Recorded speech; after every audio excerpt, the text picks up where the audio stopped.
Ladies and gentlemen. Vous écoutez Close-Up Dramatique, le balado sur les actrices de l'âge d'or d'Hollywood.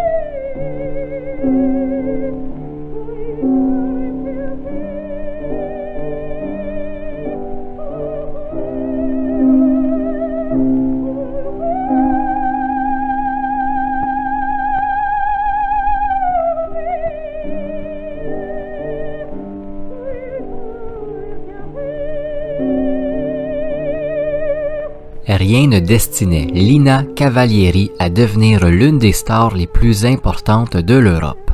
À l'adolescence, elle vend des violettes dans les rues de Rome en chantant des airs connus. Elle ne sait pas qu'au loin, on la remarque.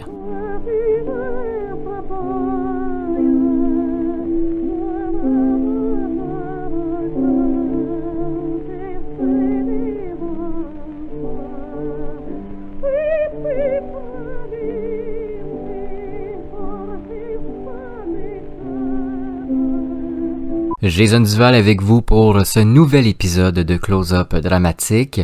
Aujourd'hui, je vous parle des débuts de Lina Cavalieri, l'une des actrices de théâtre, des opérettes et sopranos les plus importantes de l'Europe de la fin du 19e siècle et du début du 20e siècle. Premier épisode parce que la semaine prochaine, déjà, je vous sortirai l'épisode 2 sur sa fin tragique. Ce premier épisode risque d'être un peu plus court, on verra bien, mais c'est sûr que la semaine prochaine, il sera plus long et encore plus intéressant, je vous le dis d'avance.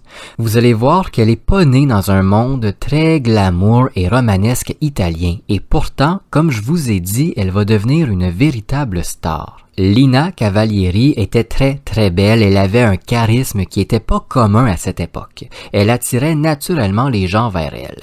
En plus de son physique avantageux, l'Italienne a fasciné par sa voix qui n'avait rien de spécial. Elle l'a rendue unique à force d'acharnement et de travail. Mais ça, c'est pas tout de suite. Avant qu'elle devienne la grande Lina Cavalieri, on se plonge en Italie en 1874.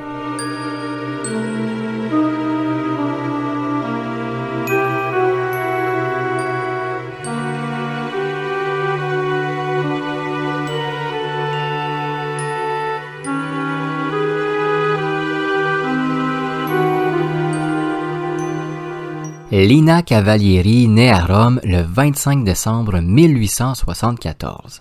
À ce moment-là, Rome n'est pas la magnifique ville qu'elle est aujourd'hui. Elle tente toujours de se remettre de la prise de Rome, un événement historique énorme pendant lequel les coups de canon ont retenti pendant des jours, des mois, détruisant des vies et des familles. C'est une ville qui est vraiment en train de se remettre sur pied.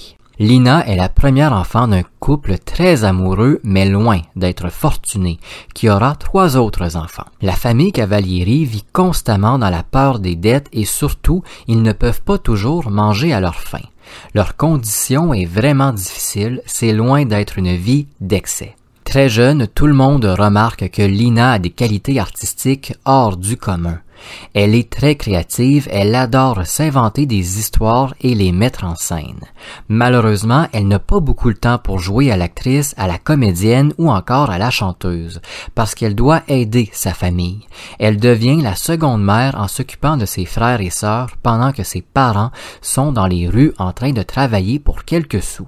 À peine entrée dans l'adolescence, elle est déjà bien plus mature que la plupart de ses amis. Une situation précaire qui va s'amplifier quand elle perd ses 2 parents. Lina, ses 2 frères et sa sœur deviennent alors orphelins et vont passer de couvent en couvent. C'est pendant cette période très agitée que Lina va prendre 2 emplois. Le matin, elle plie des journaux dans une usine et après, elle vend des violettes dans les rues de Rome.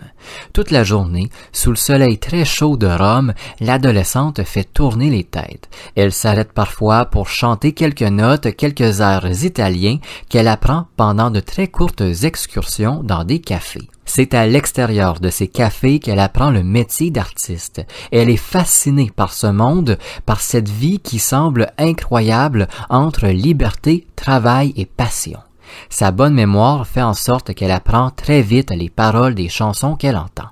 On peut facilement imaginer une scène de film. Lina, dans les rues de Rome, avec son chariot en bois sous le soleil en train de chanter en vendant ses violettes, devant des passants subjugués. C'est d'ailleurs de cette façon que Lina va se faire remarquer par un professeur de chant qui lui propose de l'aider. Ce professeur va d'ailleurs la prendre sous son aile et elle va devenir un peu sa protégée. Ensemble, ils vont travailler sa voix qui s'améliore suffisamment pour que l'homme la présente au propriétaire du Piazza Navone qui l'engage pour quelques prestations. Le Piazza Navone est l'un des cafés les plus populaires de Rome à cette époque où se produisent plusieurs artistes de renom ou pas.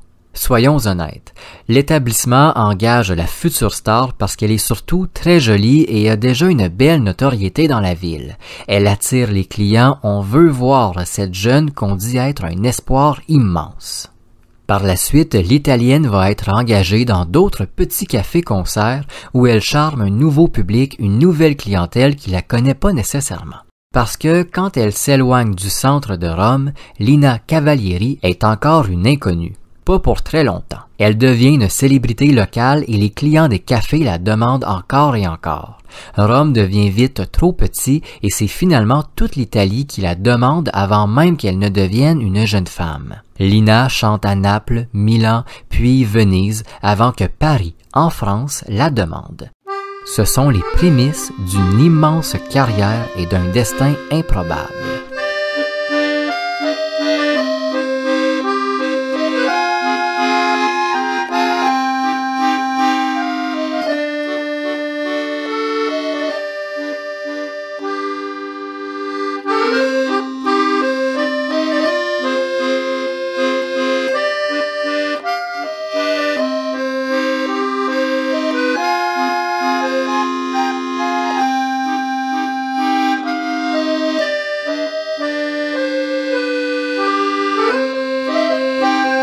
En 1896, à peine 22 ans, Lina Cavalieri, petite fille d'une famille pauvre puis orpheline, chante maintenant dans toute l'Italie. Son pays connaît son nom et son apparence qui ont charmé un immense public, pas si facile que ça. Elle est devenue une star nationale reconnue jusqu'au moindre recoin de l'Italie. À ce moment-là, elle ne fait pas encore d'opéra. Elle se spécialise dans les spectacles solo où elle chante des airs populaires italiens, mais aussi elle a commencé le théâtre en Italie. Sur les planches, elle connaît également le succès étant la vedette féminine des productions. En cette année 1896, la France a appelé la jeune artiste italienne. La ville française a entendu parler de cette femme que l'on dit merveilleuse et des plus charmantes. Lina pose le pied pour la première fois dans un autre pays, la peur au ventre, elle espère pouvoir conquérir Paris et la France également. Paris attend la jeune femme de pied ferme. On veut voir, on veut savoir si elle est aussi magnifique qu'on le dit et surtout si sa voix est aussi sublime. Elle performe pour la première fois aux Folies Bergères devant un public rapidement conquis. À peine a-t-elle fini son premier air que les gens se lèvent et l'applaudissent dans un vacarme immense. En l'espace de quelques semaines, le nom de Lina Cavalieri apparaît dans des opérettes en dessous des stars locales. Ça, c'est quand elle n'est pas la plus grande vedette du spectacle car il est pas rare de voir son nom en grosses lettres. Toujours en 1896, la panique s'empare de la production de l'Araignée d'or quand sa star féminine, Liane de Puggi, tente de s'enlever la vie et est dans l'incapacité de reprendre la production. On fait alors appel dans la hâte à Lina Cavalieri qui en quelques heures impressionne tout le monde en connaissant la pièce, son rôle et ses répliques dans les moindres détails. L'Araignée d'or va devenir le premier grand succès de l'italienne. On l'ovationne de longues minutes chaque soir. Elle conquit tout le monde. On croit qu'elle est au sommet de sa beauté, mais l'avenir va nous prouver le contraire, puisque à la fin de sa vie, on va la décrire d'une beauté saisissante. Toujours en 1896, en Europe, on parle de Lina Cavalieri comme étant l'une des femmes les plus belles au monde, si c'est pas la plus belle au monde. C'est pendant l'Araignée d'or qu'elle se fait remarquer par des producteurs anglais très ambitieux. Ces producteurs offrent une belle somme phénoménale à Lina pour qu'elle vienne chanter à Londres. Sans hésiter, la chanteuse d'opérette accepte et triomphe en sol londonien en 1897. Après l'Angleterre, elle part en tournée à travers l'Europe. Partout où elle passe, on l'attend avec impatience. C'est une visite royale presque. C'est comme ça qu'on peut décrire l'engouement autour d'elle. Qu'elle performe seule ou dans une production, son nom est toujours de plus en plus gros sur les affiches. Ses arrivées dans les pays européens sont très remarquées puisque des foules immenses se forment autour des gares pour apercevoir la star. Les policiers sont vite débordés par les foules. Dans la presse, on assiste aussi à une popularité énorme et une curiosité tout aussi gigantesque. On peut lire ses moindres faits et gestes, dans quelle soirée elle était, quelle marque de maquillage elle utilise et bien sûr, on s'intéresse à ses amours. Un aspect de sa vie privée qui pique le plus la curiosité parce que l'italienne est très discrète à ce sujet. Quand elle réalise des entrevues, elle parle que très peu de son intimité. Elle détourne très habilement ses réponses vers les productions auxquelles elle participe. Elle travaille beaucoup avec des traducteurs qui l'aident à garder sa vie privée très privée en mentionnant parfois que la star est fatiguée et préfère répondre à une autre question. En 1899, alors qu'elle est l'une des plus importantes stars de l'Europe, Lina Cavalieri annonce qu'elle met un terme à sa carrière. Elle a 25 ans. Elle épouse un prince et pour lui, elle arrête tout.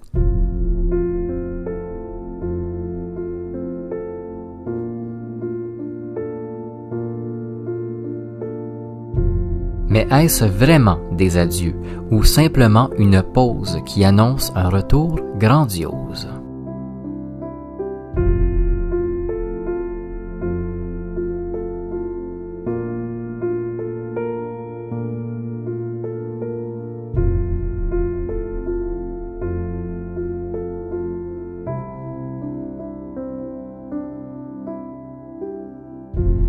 Merci d'avoir écouté Close-Up Dramatique. Si vous le voulez, vous pouvez laisser une note à cet épisode ou même au balado, peu importe la plateforme d'écoute. N'hésitez pas à laisser un commentaire, ça aide grandement au référencement de Close-Up Dramatique et ça ouvre la discussion. On se retrouve très bientôt pour un nouvel épisode.